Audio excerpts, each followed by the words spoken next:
nós precisamos ampliar o nosso entendimento a respeito desse mandamento que Jesus deixou para a igreja. Jesus deixou 2 mandamentos para a igreja, sem inviabilizar os outros que já existiam desde o Antigo Testamento. Deixou o mandamento de que é preciso se batizar. Batismo não é uma opção, batismo é uma obrigação para quem aceitou Jesus como Senhor e Salvador de sua vida. E o segundo mandamento de Jesus para a igreja foi a ceia do Senhor. Foram as 2 coisas que ele exigiu que a igreja praticasse. Então, em Lucas 24, no verso 19, Lucas 22, verso 19, diz assim: E tomando um pão, tendo dado graças, o partiu e deu, dizendo: Isto é o meu corpo oferecido por vós. Fazei isto em memória de mim. Semelhantemente, depois de cear, tomou o cálice, dizendo: Este é o cálice da nova aliança no meu sangue, derramado em favor de vós. Diga: fazei isto em memória de mim. Vamos sentar, amados. Nesse tempo de reforma, nós precisamos reformar alguns conceitos que nós temos. E nós temos observado que muitas vezes nós começamos a nossa caminhada espiritual com os fundamentos corretos e com o passar do tempo nós vamos banalizando algumas coisas, e a banalização é um dos primeiros passos para nós começarmos a relativizar algumas coisas da palavra de Deus. Tudo aquilo que se torna banal, vulgar, é algo que eu já não carrego debaixo do temor e do tremor, porque banalizou. Se tornou algo assim, do domínio público, não é? E muitas vezes a gente já não dá aquilo que fazemos o valor que merece e que muitas vezes lá no passado nós dávamos.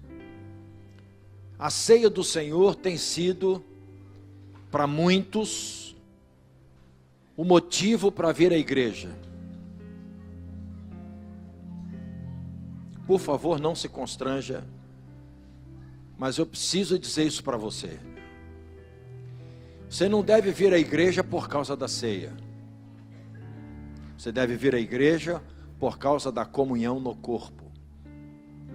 A comunhão no corpo é fundamental para o nosso crescimento espiritual. Eu posso não ouvir palavra alguma, mas muitas vezes só pelo fato de ver alguns irmãos, eu já saio ministrado. Só de ver. Só de saber das vitórias do meu irmão. Por isso, o apóstolo Paulo exortava a igreja nos chamados mandamentos recíprocos, e ele dizia: olha, exorta, para que ninguém deixe de participar da comunhão. A comunhão é parte da nossa caminhada espiritual. Comunhão de uns com os outros. Somos um corpo, não podemos viver dissociados.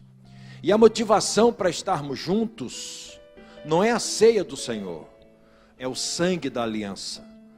É o fato de pertencermos ao mesmo corpo, que tem uma só cabeça, e que deve nos governar e nos dirigir em todo o nosso caminho. Você está entendendo o que Deus está falando? Por que que nós banalizamos? Banalizamos porque vamos deixando de viver a essência daquilo que praticamos. Toda vez que aquilo que eu pratico perde a sua essência, torna-se um ritual, um protocolo vazio. É como se eu me visse obrigado a fazer uma coisa, sem a revelação do que aquilo representa na minha vida e na minha história. Jesus não nos mandou realizar a ceia para nos prender na igreja. Jesus não nos mandou realizar a ceia para ocupar o nosso tempo ou para enfeitar o ritual da igreja. Jesus nos mandou celebrar a ceia para que, enquanto a celebrarmos, estivéssemos diante de um memorial. Olha para a pessoa que está do seu lado e fala: hoje nós precisamos ser reformados no entendimento do memorial da ceia.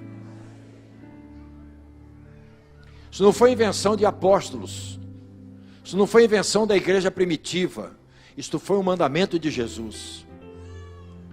Próximo de ser traído e levado à cruz do Calvário, Jesus estabeleceu um ato profético, algo que a igreja deveria praticar, para que ela tivesse na sua memória a obra salvífica de Jesus Cristo.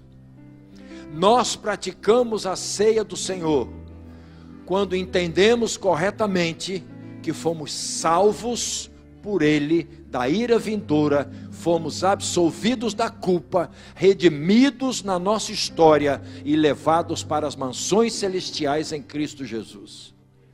Isto significa o seguinte: eu vou para a ceia porque eu já não sou mais quem eu era, eu sou aquilo que Jesus me fez ser.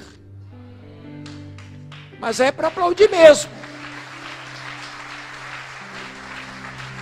Quando nós entendemos isto aqui, muitas coisas mudam na nossa caminhada espiritual. Por exemplo, a ceia é o marco da obra que Jesus realizou na minha vida e na sua.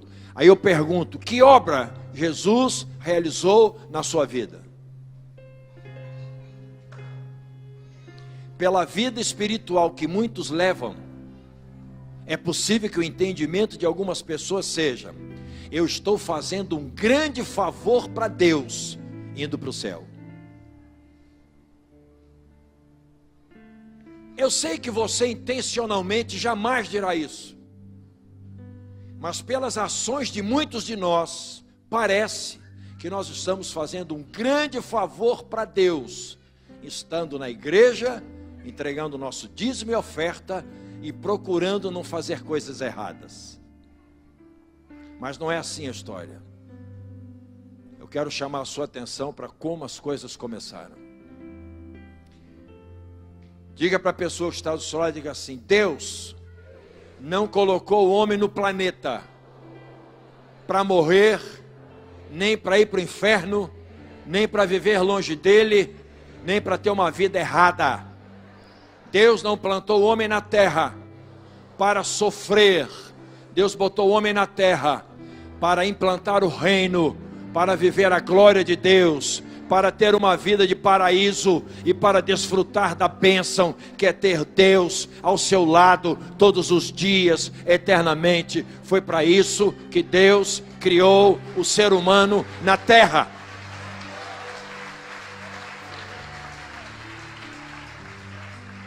Deus não criou a mim e a você para sermos cavalos do diabo. Deus não nos plantou na terra para comer o pão que o diabo amassou. Deus nos botou na terra para vivermos como sacerdotes reais, homens e mulheres chamados por Deus para governar o melhor lugar que podia existir na terra, que se chamava o paraíso de Deus. É bom saber qual é o projeto de Deus, para você entender qual é o tamanho do favor de Deus. Deus não nos plantou neste planeta para sermos miseráveis, para andarmos oprimidos, deprimidos. Deus não nos plantou nesse planeta para nós termos uma vida mesquinha, de guerras uns contra os outros. Não. Deus construiu o lugar perfeito na terra. Algo planejado da mente de Deus.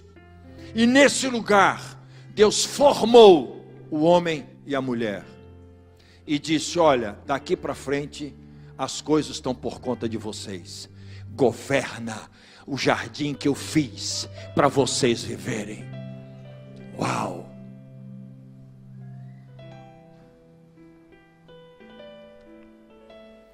Mas a mente humana, esse pensamento terrível do homem, de querer ser mais do que Deus, parecido com Ele, não se contentando de ser feito à imagem e semelhança, queria ser igual,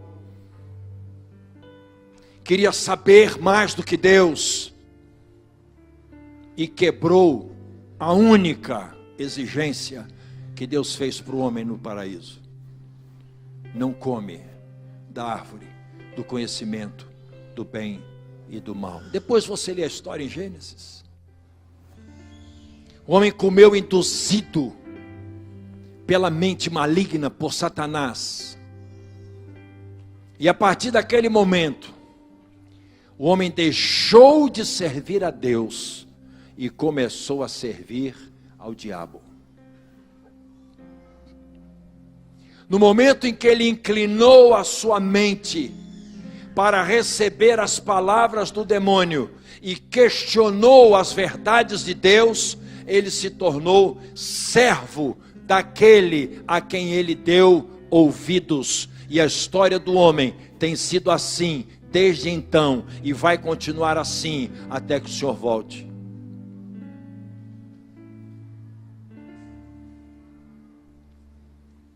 No paraíso de Deus, ninguém pode governar com a mente do diabo. Deus não vai permitir que alguém com a mente do diabo viva eternamente, porque seria demais reproduzir essa mente satânica perpetuamente. Deus então disse para o homem: você não vive mais no meu paraíso. Você decidiu ouvir ao diabo, significa que a minha voz não tem mais nenhum poder sobre a sua vida. Você decidiu viagem solo, você agora ficou sabido, você agora sabe tudo, você já começa a questionar as minhas ordens para você. Eu não sou mais o teu Senhor, e você por isso não pode mais viver no lugar que eu preparei para você ter a melhor história da sua existência. Você vai sair do paraíso. O homem então sai da presença de Deus e com isso perde a mordomia de Deus. Porque, irmãos, olha para mim, Deus não dá mordomia a quem não anda na presença dele. Tem muita gente dizendo: é de Deus, mas quem te deu foi o diabo. Como o senhor pode dizer isso?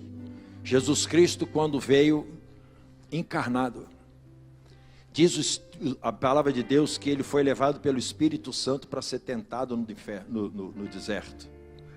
Chegando lá no deserto, o diabo, depois de 40 dias de jejum, o diabo começou a oferecer coisas para Jesus. E se ele ofereceu, é porque ele tinha para oferecer. Jesus disse que ele é o príncipe deste mundo. Então este mundo, que era para ser governado por nós, passou a ser governado pelo diabo, usando a mim e a você.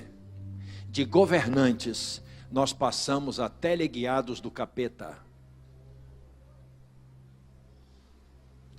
Desde então, Deus quer o homem de volta e começa a providenciar modos de o homem voltar para Ele.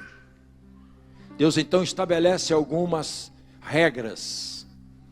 E não podendo ferir o juízo de Deus, que era a morte do homem, Deus tinha que matar o homem e ao mesmo tempo estar com o homem. Só Deus para fazer uma coisa dessa. Deus disse assim: então nós vamos colocar um substituto para o homem.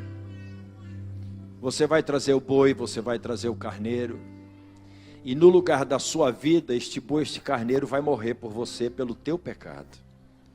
A vida está no sangue dos homens e dos animais. Se o animal vem em seu lugar e sacrifica o animal, o sangue dele derramado é como se fosse o seu pecado está perdoado. Olha para mim, o teu problema não é a falta de dinheiro, o meu problema não é a falta de dinheiro. O meu e teu problema não é doença. O meu e teu problema não é crise. O meu e teu problema chama-se pecado. A igreja perdeu esta revelação. Nós estamos na igreja para resolver problemas financeiros. Nós estamos na igreja para resolver problemas emocionais. Mas Deus plantou a igreja no mundo para resolver o principal problema do homem, que chama-se o pecado. E se a igreja não mostrar que se você e eu não sairmos do pecado, o nosso destino é o inferno, ela não cumpre o seu papel.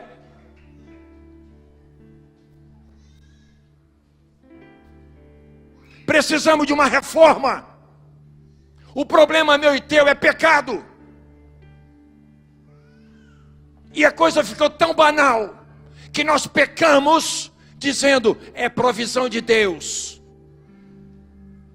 O adúltero se junta com a adúltera para dizer é de Deus. Isso me dá nojo. Chamando Deus para o teu pecado, nunca mais faça isso. Deus não tem parte com ilegalidade.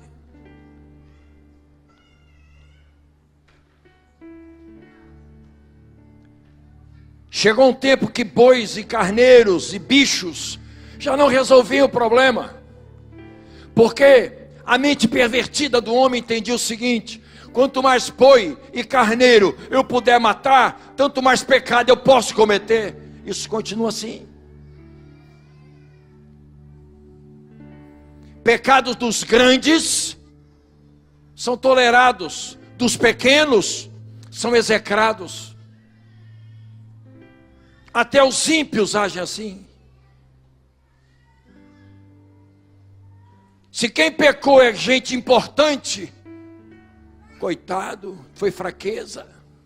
Se quem pecou é pequenininho, miserável, sem vergonha, endemoniado. Não é assim? Pois é, essa é a mente humana, governada pelo capeta. Padrão mundano, trazido para dentro da igreja. Tem que reformar. Tem que reformar. E o conceito de ceia vai nos ajustar no nosso perfil diante de Deus. Chegou um momento que sacrifício de boi e bicho não resolvia mais. Deus então passa pela Bíblia, o período intertestamentário, mais de 4 séculos sem falar com o homem. Não tinha profetas. O sacerdócio estava corrompido. Deus deixou a coisa andar no caos. Mas chegou o tempo da visitação. E Deus, sensibilizado, disse assim: agora nós vamos colocar um marco na humanidade. Nós vamos voltar lá no Antigo Testamento, em Levítico. Eu acho que eu peguei aqui. Levítico 25. Fala do parente remidor. Era uma figura de alguém dentro da nação de Israel, que se um do povo fosse feito escravo por um peregrino estrangeiro, se esta pessoa tivesse um parente chegado, primo, tio, ou alguém da família, e que tivesse condições, esta pessoa ia lá diante daquele que o estava escravizando e o resgatava, pagando o preço do resgate. No hebraico esta palavra, este nome é Gaal, parente remidor, tipo Boaz para Ruth. Esta figura é a figura de Cristo. O Senhor disse: então agora vamos resolver o problema da humanidade. Sangue de touros e de animais não está resolvendo, porque o homem não tem consciência do que fez. Alguém vai ter que pagar o preço da condenação do homem. Qual é a condenação do homem? O dia que daquela árvore você comer, certamente vai morrer. Diante de Deus, o homem no seu pecado está destinado à morte. Acabou. Você pode ser bonzinho, você pode ser boazinha, você pode pagar suas contas em dia, você pode dar esmola, você pode ser a pessoa mais maravilhosa que o mundo disser que é, mas se você não tomar uma posição em Deus, você vai para o inferno. Me desculpe te dizer isso. Isso é um confronto para os padrões mundanos, e a igreja está chegando nesse nível. Falando, é tão bonzinho.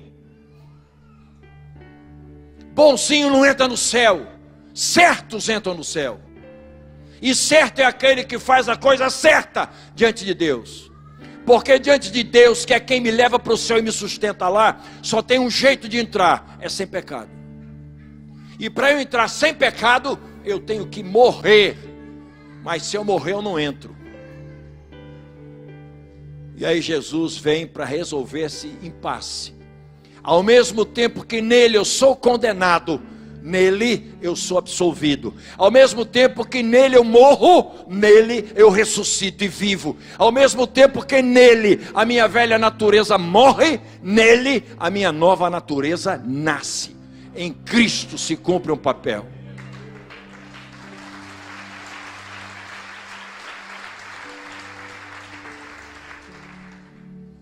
Cristo é o sacrifício. Mas que sacrifício? Porque lá no Antigo Testamento, o sacrifício era algo que era comido. Por isso que Jesus escandalizou, porque ele quis deixar bem claro quem ele era. João Batista olhando para ele, deixa eu ver se eu acho aqui. João capítulo 1, 29 diz assim: no dia seguinte viu João a Jesus que vinha para ele e disse, imagina a cara de João. João era um pregador, meu irmão. Se eu trouxesse ele aqui para fazer uma conferência, metade ia embora. Quando ele começasse a falar, a outra metade ia no meio da pregação. Porque ele pregava assim, raça de víbora. Já pensou? Você vinha aqui todo saltitante, alegre, perfumado, achando que está fazendo uma coisa maravilhosa, e ele fala, raça de víbora. Quem te induziu a fugir da ira vindoura? Tu vai morrer.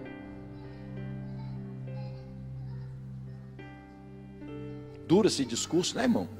Pois é, mas ele tinha uma congregação no deserto.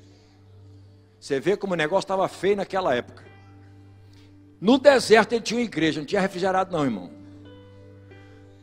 Ele tinha a vestimenta mais esquisita. Um dia eu venho para cá de gravata borboleta, você vai rir de mim. Mas ele nem assim ele vinha. Ele tinha pelo de camelo. Devia ser fedido ainda. Comia gafanhoto. Ele ia te chamar para a pizzaria, você ia comer gafanhoto com ele. E na hora de pregar ele dizia assim, raça de víbora, quem te induziu a fugir da ira vindoura? O juízo vem, tu vai morrer. Aí esse sujeito, quando ele viu Jesus chegando, ele olhou assim, falou, eis o Cordeiro de Deus. Todo mundo que estava com ele estava entendendo o que ele estava dizendo. Eis o Cordeiro de Deus, ou seja, aquele que foi enviado para ser sacrificado, que tira o pecado do mundo. Aí o pessoal arrepiou, porque cada um levava um cordeiro por si. Deus estava dando um cordeiro por todo mundo. Só Deus para fazer isso. Só Deus para fazer isso. Num cordeiro só ele resolveu o problema da humanidade. Poderosíssimo.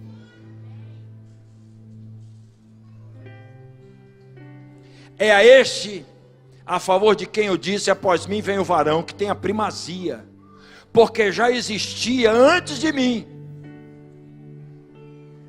Outro paradoxo, porque todo mundo sabia que João Batista era primo de Jesus, e João Batista nasceu primeiro, 6 meses antes. Aí ele fala assim, ele tem a primazia porque já existia antes de mim. Aí deu um nó na cabeça de todo mundo. Ele está dizendo, é Cordeiro de Deus. Foi Deus mesmo que decidiu descer, encarnou como o verbo perfeito e se ofereceu para o sacrifício mais perfeito que todo o universo pôde receber, a morte do justo pelo injusto.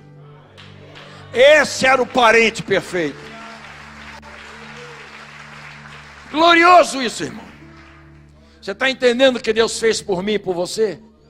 Que amor é esse? Quem tem filho aqui? Eu estou precisando que teu filho morra por mim. Quem vai oferecer? Mas eu sou legal. Você pode ter outros filhos. Por que você não manda o teu filho por mim? Você não me ama.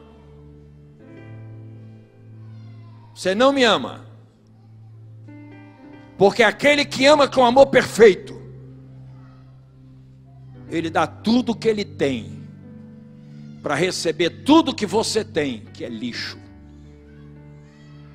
Lá na cruz do Calvário, Deus deu tudo de bom que ele tinha para receber em troca tudo de ruim que eu e você temos. Nada do que ele recebeu foi para o céu. Ficou na cruz do Calvário, debaixo do sangue da aliança.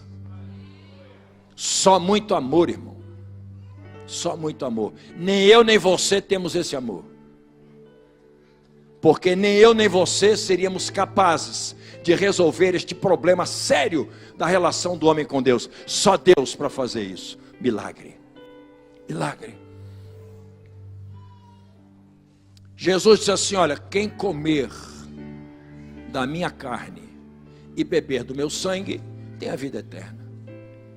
Aí o pessoal ficou doido, falou: peraí, mas Jesus está o tempo todo dizendo: eu sou o Cordeiro. O profeta disse, e eu estou confirmando. Mas Jesus, o senhor vai para Jerusalém, os caras vão te pegar. Pedro, foi para isso que eu vim, cara. Eu vim para morrer pelos pecadores. Eu não vim para outra coisa. O pessoal quer que eu seja um líder político. O pessoal quer que eu seja o rei estabelecido na terra dos judeus. Não, eu não vim para isso. Eu vim para coisa maior. Eu vim para botar o homem de volta na presença de Deus. Eu vim para fazer uma ponte de ligação que vai passar por cima do pecado, vai passar por cima da morte, vai passar por cima da miséria, vai passar por cima do diabo, vai passar por cima do inferno e vai levar o pecador arrependido na presença do meu Pai. Eu vim para isso.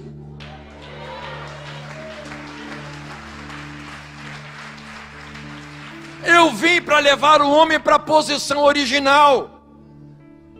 Mas sabe que isso é tão difícil de entender que a gente não acredita que é verdade.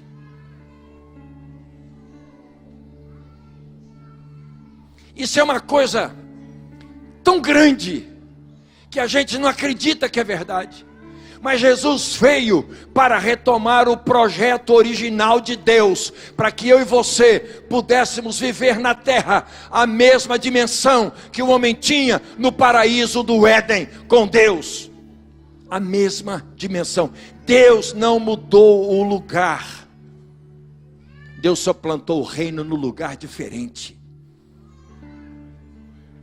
Deus só botou o reino agora. Ao invés de entre rios Tigre e Eufrates, Deus plantou o reino dentro do meu coração e do teu. Ele fez uma obra maior. Ele disse: agora que eu vou entrar no coração desse homem e dessa mulher, comigo vai o reino de Deus. Que as pessoas disseram assim para Jesus: como é que é isso? Ele falou: é chegado a vós o reino de Deus. Ele não disse: eu sou Jesus. Ele disse: chegou o reino de Deus. Eu sou o reino de Deus. Onde a gente vai ver o reino de Deus? Não tem visível aparência. Não adianta dizer ele aqui ou ele ali, porque você não vai ver. O reino de Deus está plantado dentro de vós. Quem é de Jesus aqui? Diga: eu transporto mais do que uma proposta, mais do que um sonho. Eu transporto a realidade de um reino de Deus dentro da minha vida. Quando eu me movo na terra, o que está se movendo é o reino de Deus. Agora, você não precisa andar que nem um doido buscando um paraíso, porque você tem dentro de você o paraíso do céu. Irmão, isso é loucura. Isso é loucura. Aquele que vai para Jesus e o aceita como Senhor e Salvador de sua vida, se reconhecendo um pecador carente da graça de Deus, afastado de Deus por causa do seu pecado, e olha para Jesus como a única solução para ele, e diz: Senhor, eu sou um pecador miserável, eu preciso voltar a ter comunhão com Deus. Eu não quero falar de Deus, eu quero sentir Deus comigo. Eu preciso voltar a esse tempo. Aquele que faz isso, diz a Bíblia, não morrerá eternamente, ainda que morra, viverá. Diz a Bíblia, que dentro desta pessoa não há mais nada velho. As coisas antigas já passaram. Quais são as coisas antigas? Toda essa história de deformação da nossa relação com Deus, todo o resultado da ação do pecado na nossa vida, toda esta deformidade que o pecado e o nosso afastamento de Deus geraram em nós, estas coisas velhas já passaram, e eis que tudo se faz novo. Significa que a partir do momento que a tua vida vai para Jesus, algo inexplicável, a mente humana não consegue entender, algo inexplicável acontece na minha vida e na sua. Nós passamos da condição de pecador destruído para filho de Deus restaurado. Nós deixamos de ser escravos do inimigo para nos tornarmos servos do Deus Altíssimo. Nós deixamos de conduzir a mente do maligno, porque daqui para frente em Cristo nós temos a mente perfeita do Cordeiro. Eu preciso ter isto no meu entendimento, porque quando eu compreendo isso, muitas coisas na minha vida já não vão mais fazer sentido. Muitas atitudes suas e minhas já não estarão mais no nosso currículo. Muitas conversas que nós temos já não serão mais o nosso papo. Muitas aspirações que os nossos corações carregam já não estarão mais dentro deles, porque o nosso padrão mudou. Nós saímos do padrão mundano, terrestre, maligno, e nos colocamos num padrão espiritual, celestial, benigno. Isto é o resultado da obra de Jesus na nossa vida. Então Jesus diz assim: olha, fazei isso em memória de mim. Você está comendo pão como se estivesse comendo o meu corpo, a carne desse cordeiro. Você está tomando o suco, o fruto da uva, como se estivesse bebendo o sangue de uma aliança, porque eu tenho uma aliança de sangue com você. Derramei o meu sangue perfeito para estar contigo, e tomei o teu sangue perdido, fedido, pecador, miserável, para levar para a cruz do Calvário. Quando ele diz em memória de mim, Jesus está dizendo assim: preste atenção, na obra que eu realizei, eu, Jesus Cristo, o Cordeiro de Deus, venci aquele que te dominava. Eu fui lá e paguei o preço, e o preço da tua libertação é a morte. Eu fui lá, morri, mostrei para ele que a morte não ia prevalecer acima dos projetos de Deus.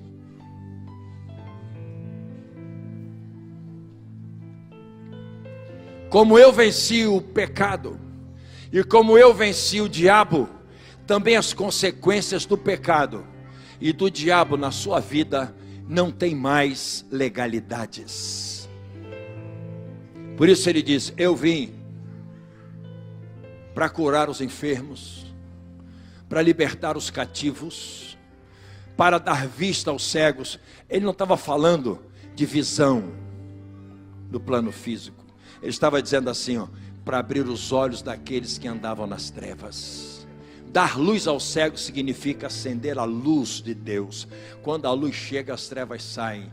E sabe quem é aquele que se beneficia das trevas? Satanás e seus demônios. Se a luz de Cristo brilhar efetivamente em você, as trevas não podem prevalecer. Porque quando a luz se acende, as trevas saem. Não tem como este lugar ser escuro e iluminado ao mesmo tempo. Se ele é escuro é porque nunca a luz é acesa. Se no escuro uma luz se acender, não tem mais escuridão. Se Cristo brilhou em você, as trevas não podem mais prevalecer na tua vida, no teu testemunho, na tua linguagem, na tua mente, na tua casa, nos teus relacionamentos, no teu corpo. Quando você for para a ceia, faça isso em memória. Não vem para cá comer pãozinho e tomar suco. Vem para cá para dizer: o meu Redentor vive. O inferno não tem poder sobre a minha vida. Satanás é vencido. O pecado não pode mais. Eu venci. Santa Ceia é isso. Hoje é cura na tua vida. Hoje é libertação para você. Hoje você vai entrar numa dimensão que você ainda não tinha vivido.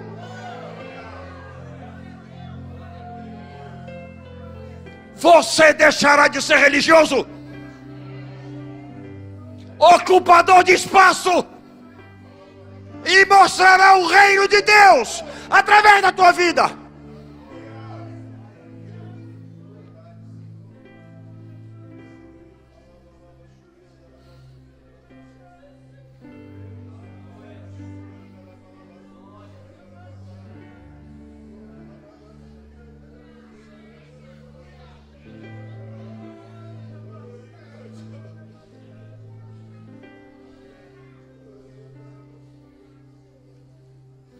Sabe o que precede a ceia?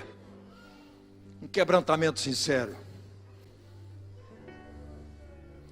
Porque um espírito grato a Deus se quebranta na presença do Senhor.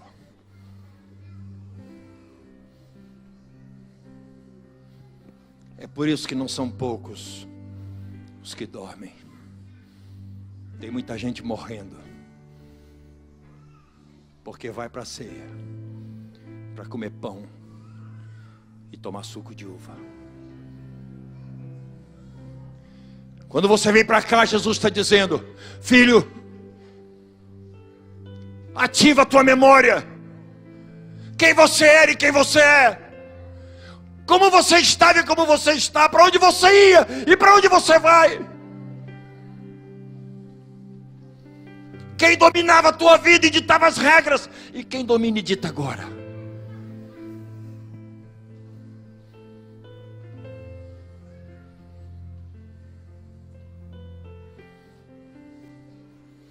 Filho, eu estou te esperando no céu. Tem mansões preparadas para você, filho. Você não precisa disso aqui, você vai viver isso lá.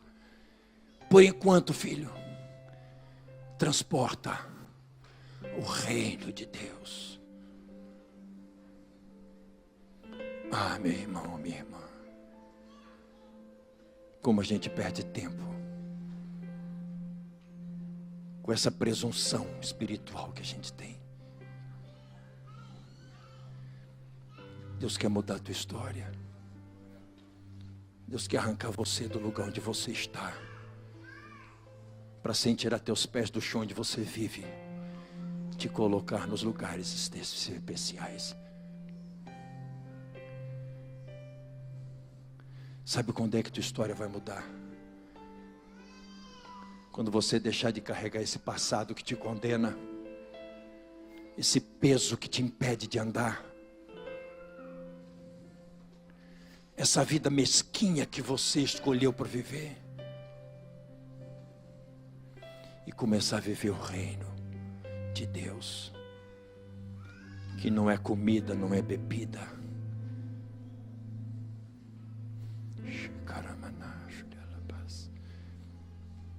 Quando você começar a se quebrantar na presença de Deus, porque você cometeu o pecadinho. Quando você não fizer mais diferença entre mentirinha e mentirona. entre olhar para a mulher do outro e ir para a cama com ela, quando você não fizer mais diferença entre essas coisas, você vai estar vivendo o centro do propósito de Deus, e a tua história vai mudar. Porque se nada for reformado dentro de você, não adianta mudar o lugar para onde você vai. O lixo condenado na cruz vai com você. E você não transporta mais lixo condenável na cruz. Você transporta um reino. As pessoas só vão ver Cristo em você se virem o reino de Deus em você. E o reino são os princípios e valores. Cadê esse povo? Cadê o povo que vai para a ceia com o coração limpo, sabendo que vai receber das mãos do Senhor? Não é da mão de quem vai te servir aqui, não. Nós somos coadjuvantes. Quando você pega no pão, é o Espírito do Senhor que está entregando a você, se é que você está na presença dEle. Se é que o teu coração está realmente carregando o reino de Deus. Deus quer uma igreja que entenda o que está fazendo.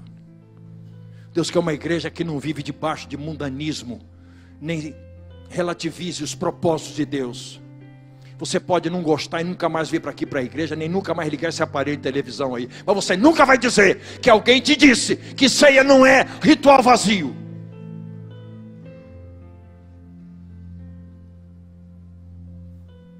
Você não vem aqui porque é religioso. Ou você ama o Senhor, ou não serve para o Senhor.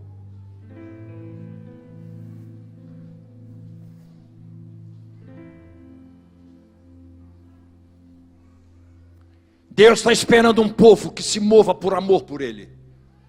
Não constrangido por ninguém, nem para ir para o inferno, mas porque tem um desejo enorme de estar no céu. Porque está cultivando a mente do céu. Porque está procurando pensar e agir como quem pensa e age no céu. Chega dessa vidinha medíocre. Nós vamos para a ceia agora. Eu queria que você fosse para a ceia com espírito de quebrantamento. Porque a Bíblia diz, olha, por isso tem muita gente doente na igreja. Inclusive doença no físico.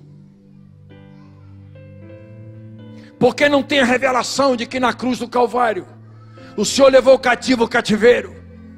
Pelas pisaduras dele nós fomos sarados. O castigo que nos traz a paz estava sobre ele.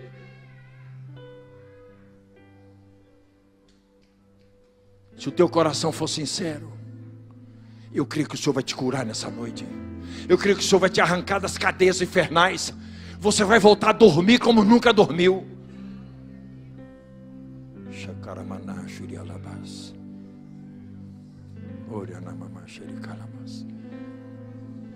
Tua casa vai entrar no outro padrão, porque você vai levar o reino de Deus para dentro da tua casa. E onde uma luz se acende, as trevas saem. Não são pessoas que saem, mas as trevas que estão nas pessoas vão sair. Vamos ficar de pé, irmãos.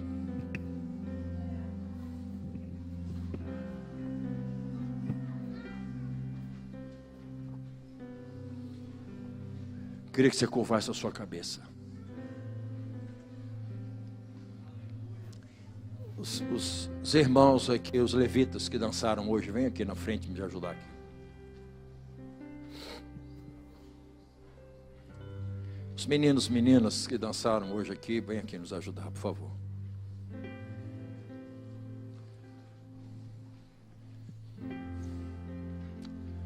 Irmãos,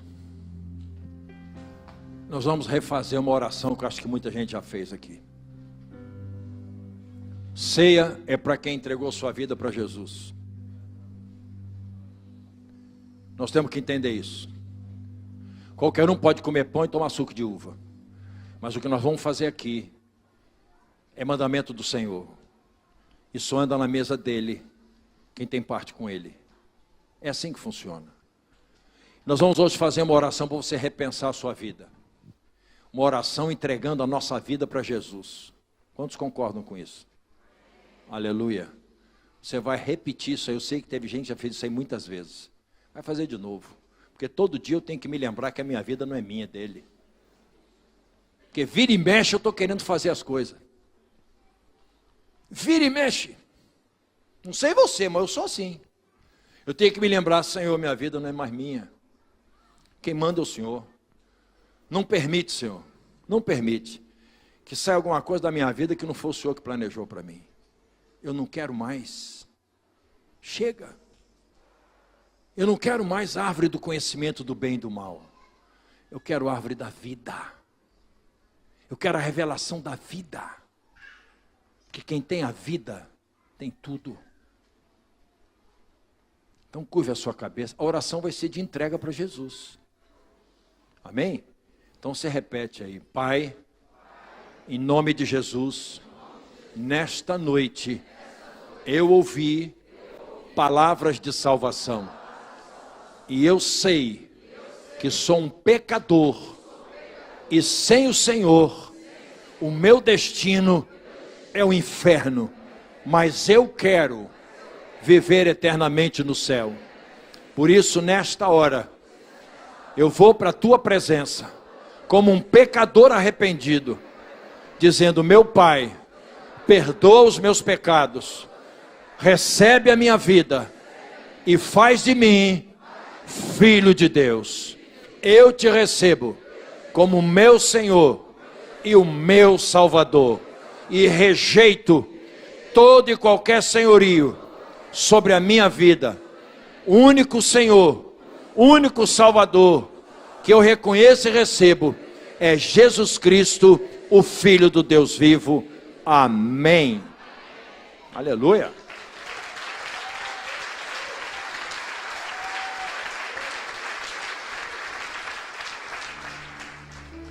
Olha, a gente toma muitas decisões. Toda hora a gente está tomando decisão. Toda hora. Até dirigindo, frear, acelerar, a gente está tomando decisão. Mas essa é a decisão mais importante que o ser humano pode tomar. É dizer assim, ó, acabou essa vidinha de traça, eu quero uma vida com meu Senhor de verdade. Eu quero viver na presença do meu Deus. Eu não quero mais viver debaixo do jugo do pecado. Eu não quero mais viver escorrendo da minha própria história com vergonha de mim mesmo. Eu não quero viver mais me explicando, justificando para homens, porque eu tenho o Senhor sobre a minha vida que vai me conduzir em triunfo. Eu não quero mais viver sem paz no meu coração. Eu não quero mais essa vida atribulada, essa mente confundida. Eu quero uma mente ajustada em Deus. Eu quero viver para a glória do meu Deus. Não quero correr atrás do vazio. Eu quero ter convicção de que Deus está comigo. Essa convicção Deus vai dar para a gente. Foi a coisa mais importante que eu fiz na minha vida há muitos anos atrás. Quando eu olhei para o meu pai e disse assim: meu Deus, se o Senhor não cuidar da minha vida, não tem jeito não. Eu não sei dar destino para mim. Por mais que a gente queira acertar, a gente se decepciona e erra. Mas o Senhor hoje está mudando a tua história. O Senhor hoje está dizendo para você: acabou o tempo de você andar sozinho, na presença de tantas pessoas, e no entanto você está se sentindo sozinho, sozinha. As pessoas olham para você, riem para você, mas você não recebe isso no seu coração. Deus hoje está te ajustando num projeto novo e vai te fazer um vitorioso, uma vitoriosa. Amém? Curva a sua cabeça, eu quero te abençoar. Meu Deus, o Senhor conhece a vida destes queridos que estão aqui, dessas queridas. O Senhor sabe por que o Senhor os trouxe aqui nessa noite. Porque esta mensagem foi tudo o Senhor quem fez. A glória é tua, a honra é tua, o louvor é teu, a majestade é tua. Louvado seja o teu nome por isso. Estas vidas, meu Deus, estão aqui porque o Senhor, há mais de 2000 anos, decidiu descer do céu para a terra e trazer salvação. Pai, em nome de Jesus, cobre-os com teu manto, cobre-os com o teu sangue, cerca-os com os teus anjos, com o teu anel de fogo. Meu Deus, em nome de Jesus, passa o teu fogo pela vida deles. Onde houver um laço, uma cadeia, quebra, queima. Em nome de Jesus, onde houverem maldições, hoje se encerra um plano de maldição e começa um plano de bênçãos na vida deles.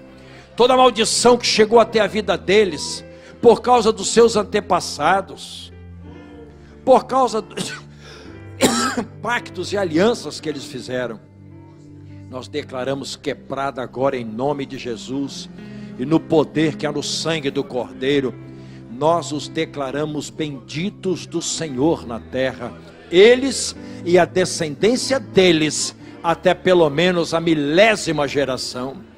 Leva-os com teu braço forte, meu Deus, e sobre a vida deles manifesta o teu poder, em nome de Jesus. Agora, Deus, contempla a congregação que está aqui. O Senhor sabe onde estão as cadeias e as doenças. O Senhor sabe onde estão as maldições, as enfermidades. O Senhor sabe onde estão as barreiras, as dissensões, discórdias, brigas.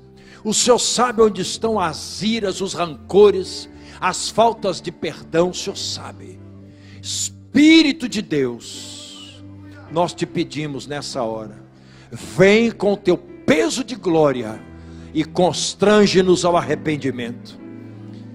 Meu Deus, o Senhor olhou para enfermos e disse: perdoados estão os teus pecados.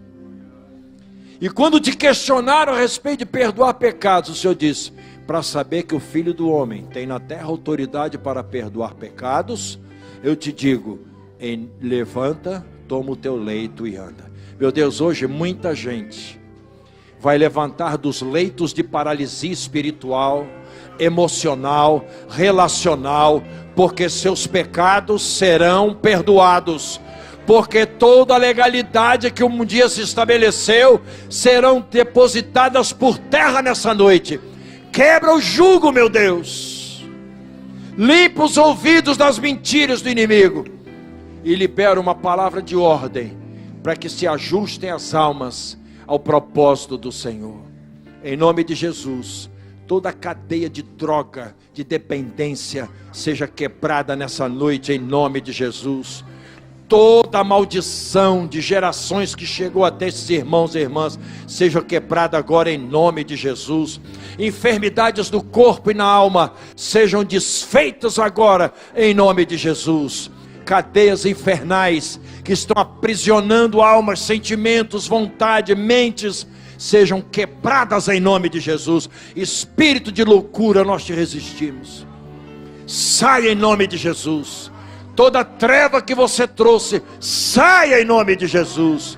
Espírito de desistência, repreendido em nome de Jesus. Sopra ousadia, meu Deus. Levanta guerreiros onde ninguém acreditava, meu Pai, em nome do Senhor Jesus. Lares desfeitos, casamentos atropelados, relação entre pais e filhos totalmente pervertida, corrompida. Nós resistimos a isso em nome de Jesus e te pedimos, Deus, tira o caos das famílias, tira o caos das famílias, conversão do coração do marido para a esposa, da esposa para o marido, dos pais para os filhos e dos filhos para os pais. Todo pecado oculto, meu Deus, leva o pecador a um constrangimento profundo, para que isso não se repita e a passagem para o céu não fique bloqueada na vida dessa pessoa. Em nome de Jesus, consagramos os elementos ao Senhor, o pão e o cálice. Consagramos a vida dos irmãos e irmãs que vão te servir na mesa, pedindo, meu Deus, que este seja o momento da manifestação da tua glória. Envolve-nos com teu manto, meu Deus, e manifesta o teu poder, em nome de Jesus.